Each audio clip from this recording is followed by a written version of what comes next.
Well, we got it out, but on the video here is really to tell you how we got it out in case you ever come across the same problem. This truck had a hitch similar to this, but for some reason it was way overloaded, a little bit rusty, but it snapped off even with this. Complete break. This is the piece right here. This was in there, and what we did to get it off is we used the Sawzall. To get it off, we used the Sawzall like this, and we stuck it inside and cut down pretty much all the way through it. Okay, and then what we did then is we used little chisels and hammers to pry the sides away from the housing on it, and we kept gripping and pulling and then cutting some more. It was a long process. It took us over an hour to get it off, but eventually what we did is we cut it through, we collapsed it a little bit on the ends, and then we put a pair of vice grips on it, and like this on the top, and we just kept wiggling and hitting it with the hammer and chisels and punches and everything we could until we finally got it out. So just so you know, it is possible to get it out. Plus we soaked it with WD-40. Now there are some better products that work much better.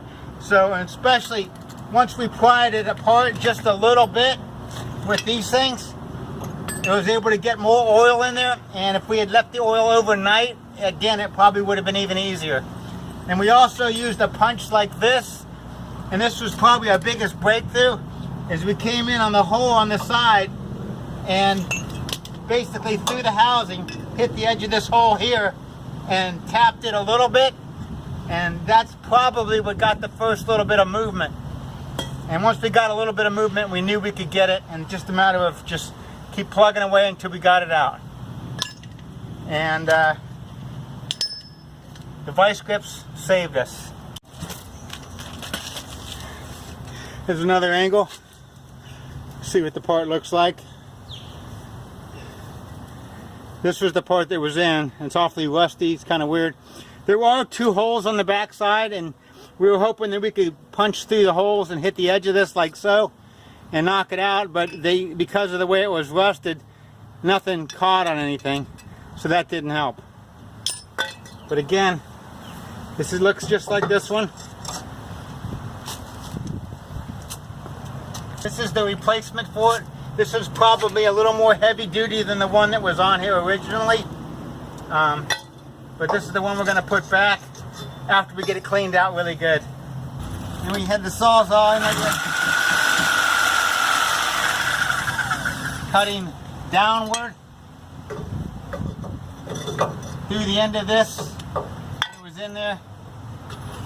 And the hardest part about this was getting it lifted up to cut the back end. It was easy to cut the front end. That cut real easy. But trying to get the back end, there was one time where I even put the hammer in here like this and used it to pivot on to help get cut lower in the back, or actually the front.